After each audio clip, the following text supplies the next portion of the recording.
রাত্রি তখন 2:06। আমাদের ট্রেন চলে এসেছে পুরুলিয়া যাওয়ার উদ্দেশ্যে।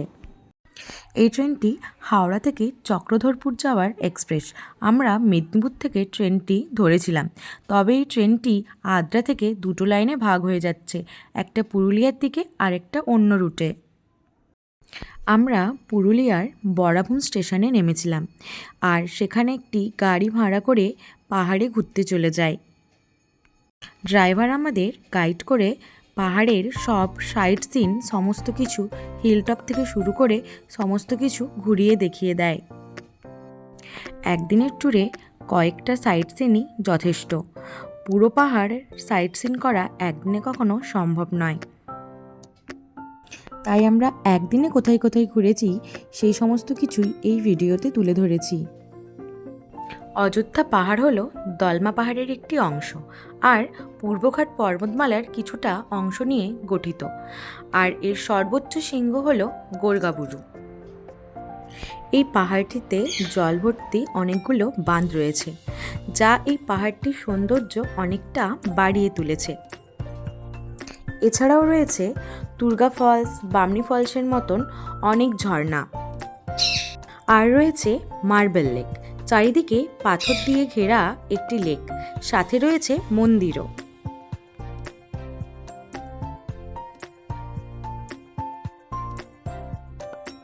চলে এলাম বামনি ওয়াটারফলস।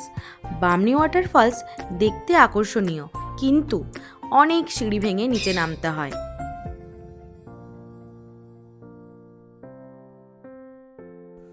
বামনি ফলস দেখার জন্য আমরা নিচে নামতে চলে যাচ্ছি।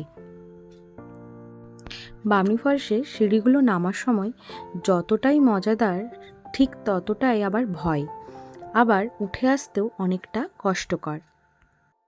আমাদের একদিনই ঘুরে আসার ছিল বলে আমরা কিছুটা নেমে পুরোটা আমরা নামিনি। পুরোটা নামলে ঝর্ণার ভিউটা আরও অনেক সুন্দর লাগতো। সিঁড়িতে নামার সময় এইরকম খেজুর পাতার নানা রকম ডিজাইন তৈরি করছিল, আর এইগুলো তারা 50 টাকা করে বিক্রি করছিল।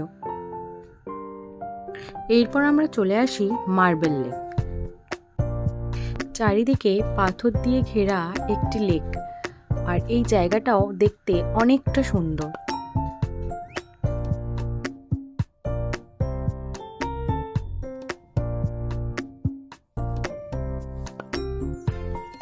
এরপর আমরা দেখতে চলে আসি দুর্গা ফলস।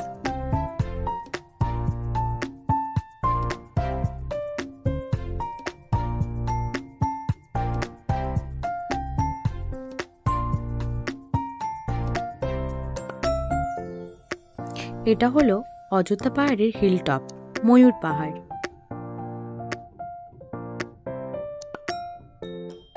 এরপর আমরা বাড়ির দিকে রওনা দিই। তবে বরাভূম স্টেশন থেকে মেদিনীপুর আসার জন্য সেরকম কোনো ট্রেন নেই, তাই মেদিনীপুর আসার জন্য পুরুলিয়া জাংশনে এসেই ট্রেন ধরতে হবে।